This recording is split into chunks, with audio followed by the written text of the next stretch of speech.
Ben said, I think you're having a career year. I know it was abbreviated last year. But one thing that jumps off the page for me, the last 2 years you've had more strikeouts than innings pitched, and this year's been 57 strikeouts, 41 2/3 innings pitched. What have you learned about yourself to add that element to your game? Yeah, I think it just mentality mostly. Going right at guys, throwing strike one, and using my weapons. So if I can get ahead in the count, I can throw sliders. What are your teammates throwing at you right now? Is that a slider your teammate throwing at you right now? Yeah, you're gonna have to really focus. Tanner Scott. Yeah, no fingers. Hey, Paul, look, you had a really great start to the year this year. Then in the June, a few hiccups along the way, nothing serious. Looked like it might have been a mechanical issue, but since then, you've really figured it out again. Yeah, it was just one of those things where, the mentality wasn't on the hitter as much as it was on myself. So I was dealing with a few mechanical things, and it took away from my game and my head space where I was going at hitters. So as soon as I figured that out again, success breeds confidence. So I'm just riding that right now. Yeah, you also riding this phenomenal whip right now this year. Tell me about the difference between last year's COVID pandemic ridden season and this year being able to play as it looks like a full 162. Yeah, I mean, during the shutdown and everything, I was in Florida for a long time with Tanner Scott and Cody Carroll, and we were keeping it as real as we could with what we had. So we were, throwing multiple innings and stuff, and really staying sharp and really trying to treat it game-like. So I think, taking that into this offseason, I was kind of doing the same thing once I ramped up my throwing. And like I said, attacking the zone this year has been huge for me as it was last year. So keep it going. Paul, how much fun has the second half been for you guys? 10-6 since the All-Star break. The starters are starting to give you guys some length. 7 times out of the last 14 games, the starters have worked at least 6 innings. So I know it's taking a little bit of pressure off y'all, but it's got to be a lot more fun when you're winning. Oh, yeah. The clubhouse didn't really change too much, honestly. We always had a great attitude. But, yeah, coming into the clubhouse, hearing the music playing is always a great sign.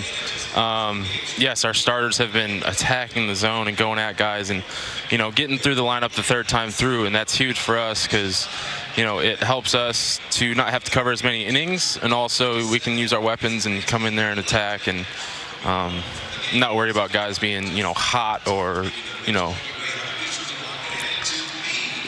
too aggressive. Now, the trade deadline is behind us, and your name came up a lot during that time.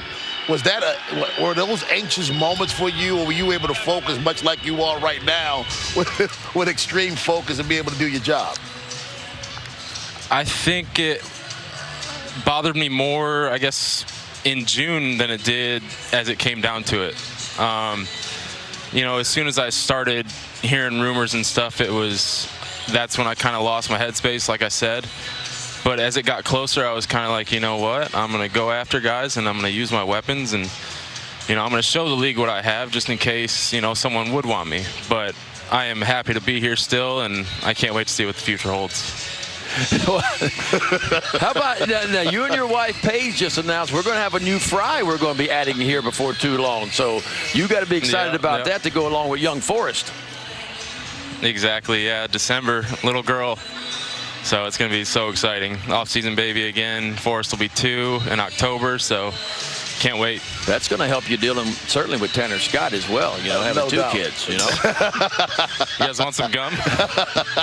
What is it like playing with Tanner Scott? I mean, we see you guys are extremely close. I even had you on a segment on this show before. What is it like being a teammate with Tanner Scott?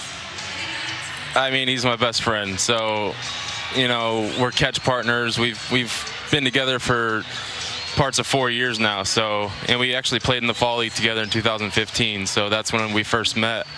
And we've had a friendship ever since. So it's been amazing. And, seeing us go through life steps, he just got engaged and I'm having a 2nd kid. So it's amazing. Tell him to catch up.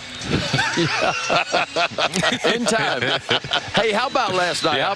How excited you guys, were you guys for, the job that Jorge Lopez did. I know he's dealing with so much both on and off the field, but the fact he kind of slayed that dragon in the 5th inning and got through it and, had a really solid outing last night. It had to be exciting. Yeah, 1 hit, like it was amazing for him. The 5th inning got a little bit dicey, but he got through that and then came out and through the 6th as well. And I could see the emotion that he had when he got that pop-up to end the 6th inning. It was good for him, and he's next to me in the locker room, and I can just see he's locked in. He is definitely locked in like you were. Great job this interview. Not only the content, but being able to deal with your teammate, Tanner Scott. Thanks a lot, Paul. And good luck if you get in there tonight and the rest of the way. I'm sure you are. I'm sure you are. That's Paul Fry.